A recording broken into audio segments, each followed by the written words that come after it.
The Grand Council chamber of the Galactic Concordat hung suspended in the void of space, a massive crystalline structure that reflected the light of 1,000 stars. As I, Ambassador Krillax of the Velutarian Empire, settled into my hover seat, I couldn't help but notice the empty section where the human delegates should have been. Not that anyone expected them to show up. Not after what happened on New Montana. Order!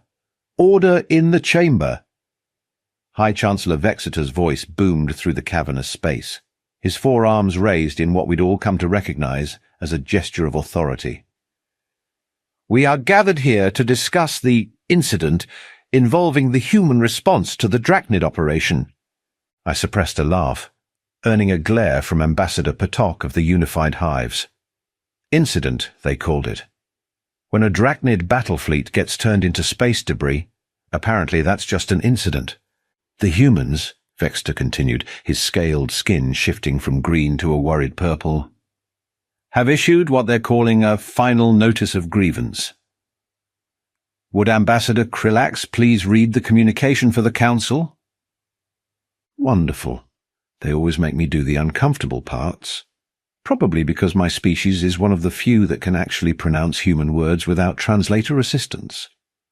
I pulled up the holographic document and cleared my throat sacs. To the Galactic Concordat and all associated species, I began, trying to keep my voice steady. For 300 standard cycles, humanity has participated in good faith within your governmental framework. We have endured trade restrictions that crippled our outer colonies. We have watched as you carved up our expansion zones. We have suffered your protective scientific oversight that has held back our research and development. The chamber erupted in murmurs. I raised my voice. But the unprovoked attack on New Montana crosses a line that cannot be uncrossed. You have mistaken our patience for weakness, our diplomacy for fear, our restraint for limitation. I paused, noting how the council members shifted uncomfortably in their seats. Consider this humanity's resignation from the Concordat, effective immediately. Any species that stands between us and justice for New Montana will be considered hostile. You have 24 standard hours to choose your position. Choose wisely. The chamber exploded into chaos. Trade Minister Zilfra of the Commerce Worlds fainted, her crystalline form tinkling as her attendants caught her. The hive representatives began their agitated clicking, and through it all, High Chancellor Vexetor just sat there, all four hands clasped together, his scales now a sickly white.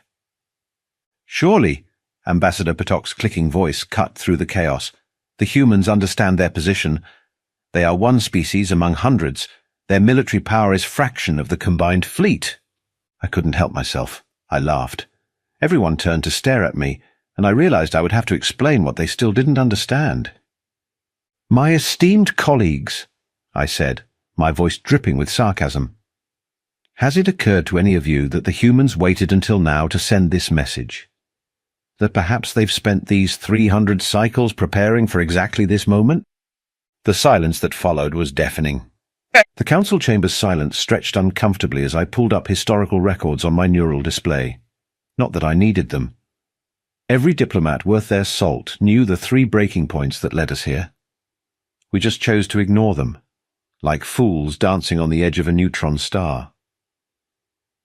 Perhaps, I suggested, standing up from my hover seat, we should review how we arrived at this catastrophic moment, starting with the Perseus embargo? High Chancellor Vexetor nodded wearily. Even he couldn't deny the stupidity of that particular decision.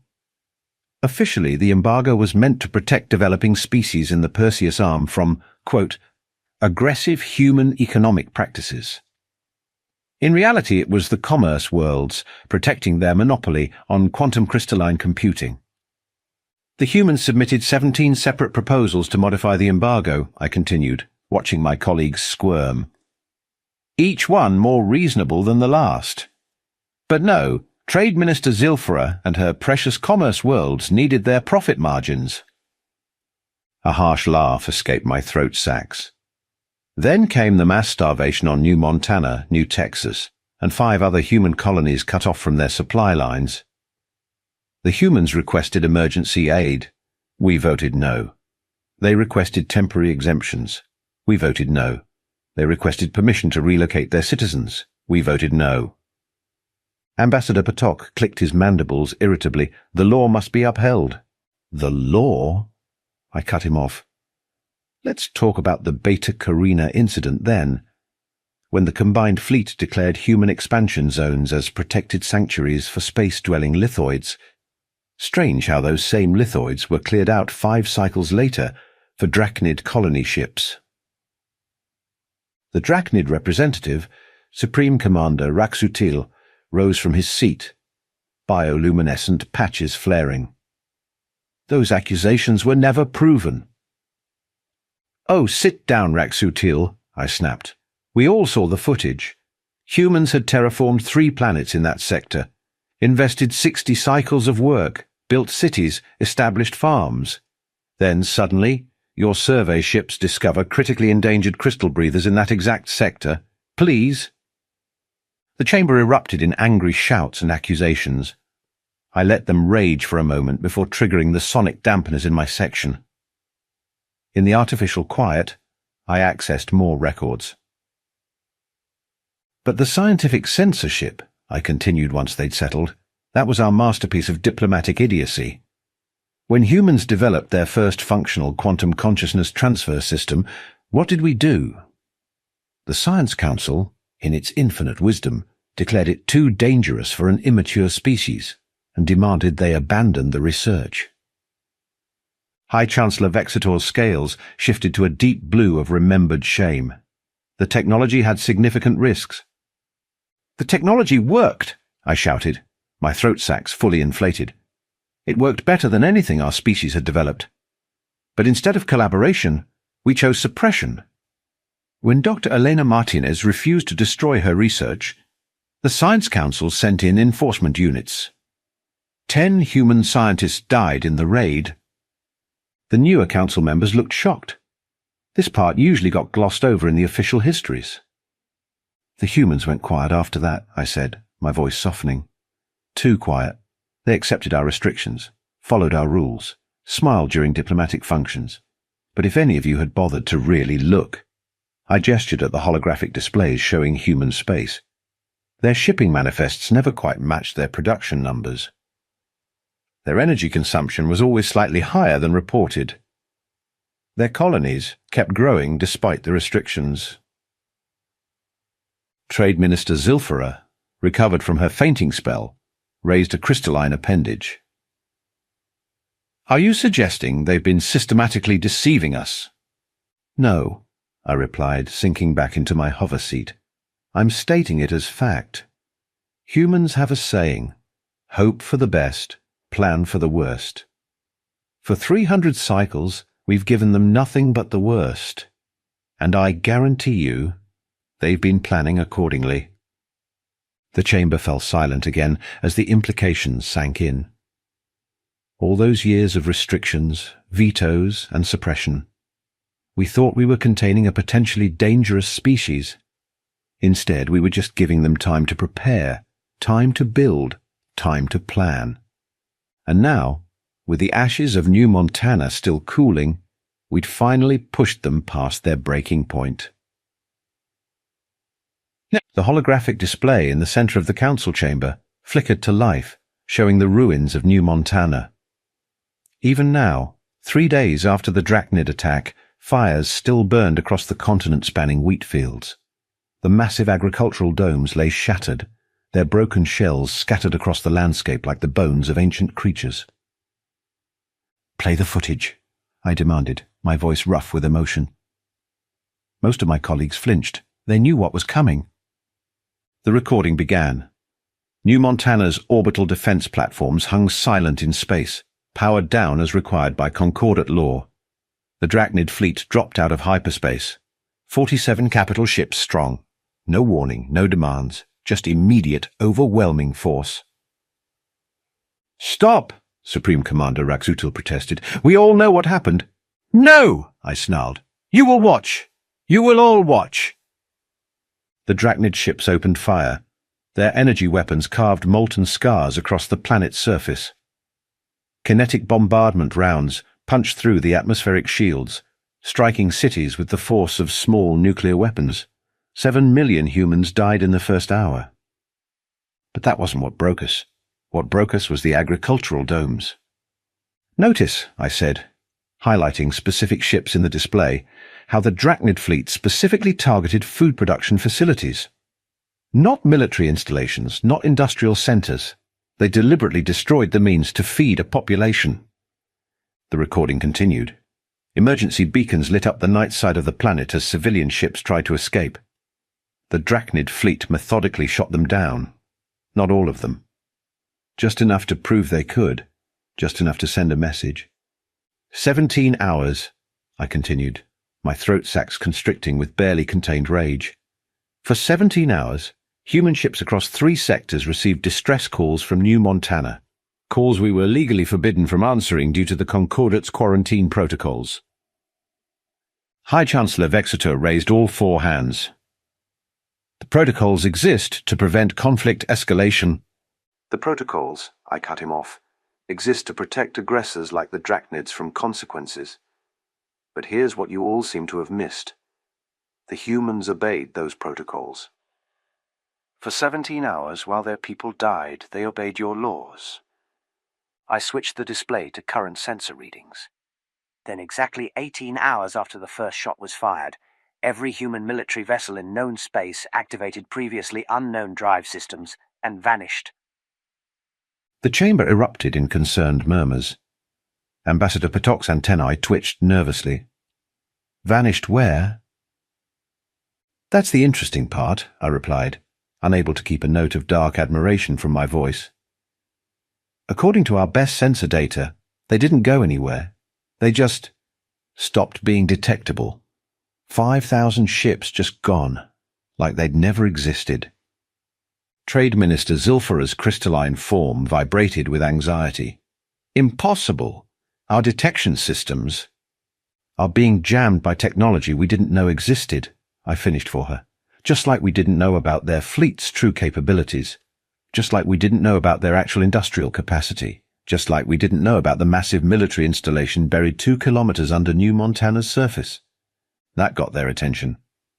I triggered another holographic display, this one showing deep scan readings of New Montana, taken just before all our sensor platforms in the system mysteriously failed.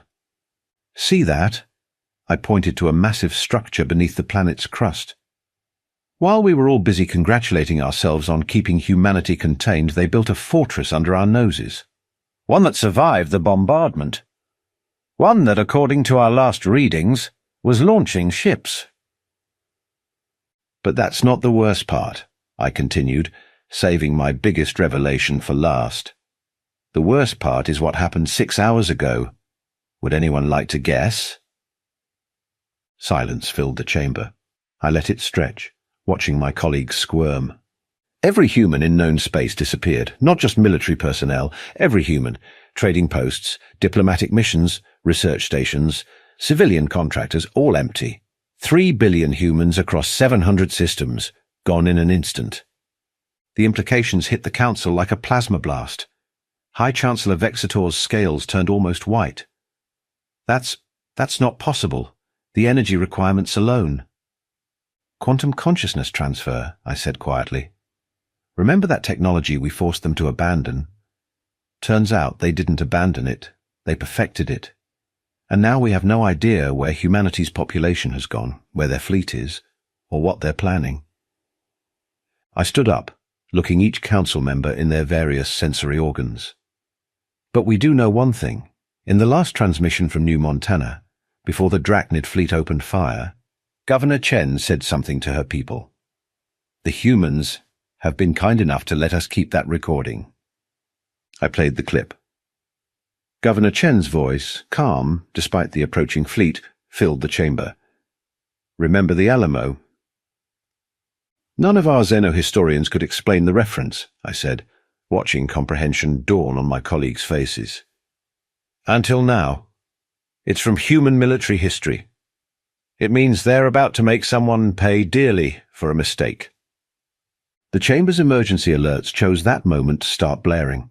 Reports flooded in from across known space, human ships appearing out of nowhere, strategic targets hit with surgical precision, and one message broadcast on all frequencies. Humanity thanks the Galactic Concordate for its patience. Now please sit back and observe how warfare should be conducted. The Council Chamber's emergency alerts wouldn't stop screaming. Red warning holograms filled the air as reports poured in from across Concordate space. Supreme Commander Raxutil kept barking orders into his neural link, his bioluminescent patches pulsing with increasing panic. Drachnid Fleet Base Omega-7. Gone. Just gone. His voice cracked. 300 ships, 50,000 personnel. The humans hit it with some kind of weapon that turned everything within a 50-kilometer radius into elementary particles. I finished for him, checking my own updates. Yes, they call it the Manhattan Protocol. Apparently they've had that particular surprise waiting for 3 decades. The Drachnid commander's facial tentacles writhed in distress. But our shields can't stop a weapon that changes the fundamental forces holding matter together, I interrupted, not bothering to hide my satisfaction. Really makes you wonder what else they developed while pretending to follow our technology restrictions, doesn't it? High Chancellor Vexitor's scales had turned an interesting shade of grey I'd never seen before. The combined fleet is mobilizing. We have numerical superiority. We have... A new alert cut him off. The massive holographic display showed the Drachnid home system, or rather what was left of it, the mighty defense ring of 50,000 automated weapons platforms, now floating debris. The supposedly impregnable planetary shield, disabled by a computer virus that somehow bypassed every security measure. "Oh, look," I commented dryly. "Humanity remembered your tricks from the Beta Carina incident. How thoughtful of them to return the favor." Ambassador Potok's mandibles clacked rapidly. "But the human fleet can't possibly. They don't have the numbers to be everywhere at once." I brought up another tactical display. "They don't need to be. See these patterns. Classic human military doctrine. Vertical envelopment, tactical mobility, force multiplication. They're not trying to hold territory. They're destroying strategic targets and disappearing before we can respond." The chamber shook. Not a simulation this time, a real impact. I checked the external cameras. The commercial world's prize defense fleet was engaging 3 human warships directly above the council chamber. The humans were winning. Fascinating, I mused, watching the battle. Their ships are using maneuvers that should tear them apart. The energy readings are off the charts. It's like they're not bound by the same laws of physics we are. Impossible. Trade Minister Zilfara's crystalline form resonated with fear. Our scientists assured us that humans couldn't possibly advance beyond our technological level, I laughed. Did it ever occur to you that they let us think that? That every advancement they showed us was carefully calculated to keep us complacent? Another explosion lit up space above us. One of the human ships had just copied itself. Then both copies copied themselves. The commercial world's fleet was now facing 12 identical warships instead of 3. Quantum duplication, I explained to my stunned colleagues. Another technology we told them was too dangerous to develop. I'm starting to sense a pattern here. Supreme Commander Raxutil suddenly went rigid, his neural link buzzing with priority transmissions. "The human fleet. His voice failed. "Let me guess," I said, checking my own updates. "They just appeared in every major system simultaneously. Military bases, shipyards, command centers, all under attack at the exact same moment." The council chamber fell silent, except for the wail of alarms and the distant sound of battles. I stood up, straightening my diplomatic robes. "You know what the really interesting part is?" I looked around at my terrified colleagues. "They're being selective, precise. Only military targets. Only species that supported the Drachnids. They're not even blocking civilian traffic." High Chancellor Vexitor found his voice. "They're showing restraint?" "No," I corrected him. "They're showing us exactly how much restraint they've been practicing for the past 300 cycles. And what happens when that restraint finally runs out?" The next 6 hours in the council chamber felt like watching a masterclass in warfare. Trade Minister Zilfara had shattered herself in panic an hour ago when the humans broadcast their next message. Not with weapons or threats, but with music. "What is this noise?" Supreme Commander Raxutil demanded, his tentacles curling in agitation. "Flight of the Valkyries," I answered, recognizing the ancient human battle song. "They're broadcasting it on all frequencies while they dismantle our fleets. Apparently they have a sense of humor." The tactical displays told a story that none of us wanted to read. The proud Drachnid armada, reduced to scattering like prey animals. The Commerce World's defense grid, turned against their own ships by human cyber warfare. The Hive Cluster's mighty spawning fleets now drifting in space, their crews seemingly asleep. How? Ambassador Patok's mandibles wouldn't stop twitching. How are they predicting our every move? I pulled up another report, laughing despite myself. Remember all those human servants in our diplomatic corps? The ones we thought were just cheap labor? Turns out they've been cataloguing our military response patterns for generations. The chamber rocked again as another battle unfolded nearby. This time, I noticed something odd about the human tactics. They're herding us, I realized, watching the pattern emerge. Every retreat route leads to a prepared ambush. They mapped out this entire campaign before firing the first shot. High Chancellor Vexeter's scales had settled into a permanent shade of grey. The combined fleet is reporting strange malfunctions. Ships shutting down, weapons failing. Quantum virus, I explained, reviewing the data. They infected our networks years ago, laying dormant, gathering data, waiting for the signal. When New Montana burned, they activated their trap. Another alert. This time a message appeared on every screen in the chamber. Simple text, no audio. Check your calendars. The confusion lasted only moments before understanding hit. Today's date on the human calendar, April 1st, April Fool's Day. They'd timed their revenge to coincide with their ancient holiday of pranks and tricks. "These humans," Raxutil muttered, "they turned war into theatre." "No," I corrected him. "They turned your slaughter of their people into a lesson. Look at the battle footage. Every human ship broadcasts their target's crimes before attacking. They're not just winning, they're documenting their justice." The displays showed more human ships appearing from nowhere, using tactics that defied conventional physics. Some phased through solid matter, others manipulated time itself, arriving at their targets before they launched their attacks. "That's impossible," one of the junior ambassadors whispered. "The energy requirements alone." "They solved cold fusion 40 cycles ago," I revealed, enjoying the shocked gasps. "Kept that quiet too, along with quantum tunneling, temporal mechanics, and about a dozen other technologies we thought were theoretical."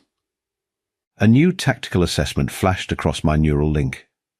The Drachnid home fleet, pride of their empire, had just surrendered unconditionally. The Commerce World's defense forces followed suit minutes later. The dominoes were falling exactly as humanity planned. "You know what's truly terrifying?" I asked the stunned council. "This isn't even their full force. Long-range scans suggest most of their fleet is still waiting in whatever pocket dimension they've been hiding in." Supreme Commander Raxutil slumped in his hover seat. How long have they been planning this?"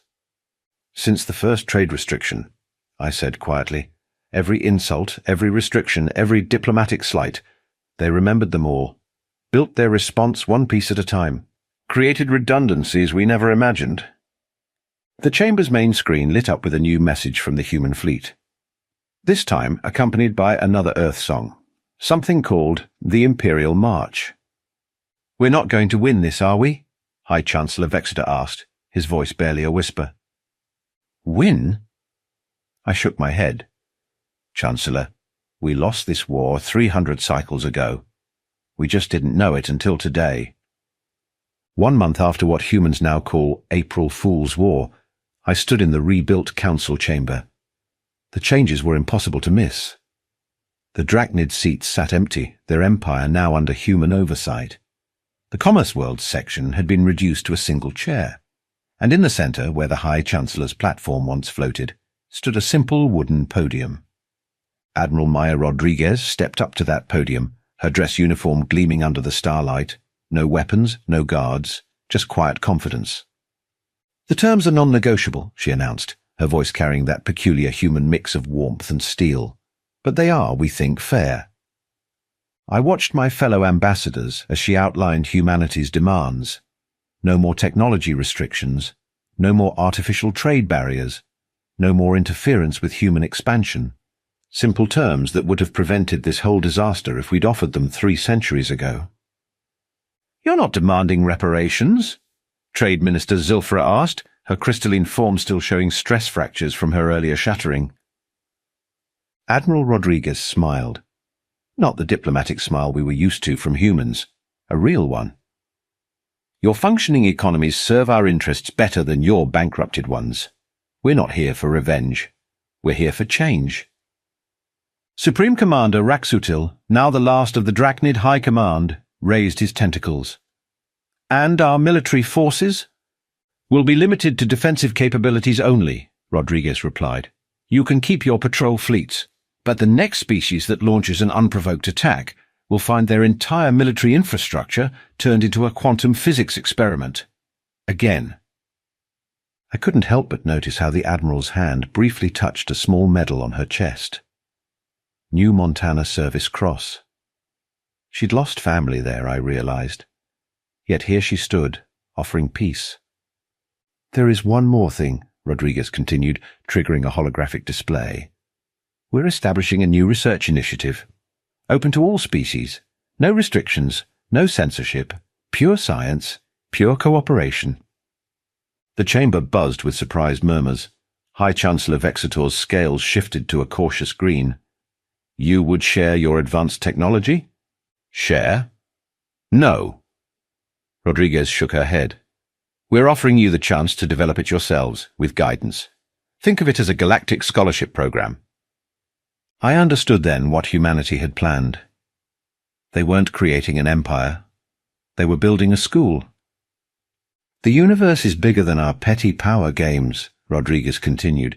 "There are threats out there that will require all of us working together. Real threats, the kind that make our recent unpleasantness look like a children's game." She gestured to the stars visible through the chamber's crystal walls. "Humanity didn't develop all this technology just to win a war.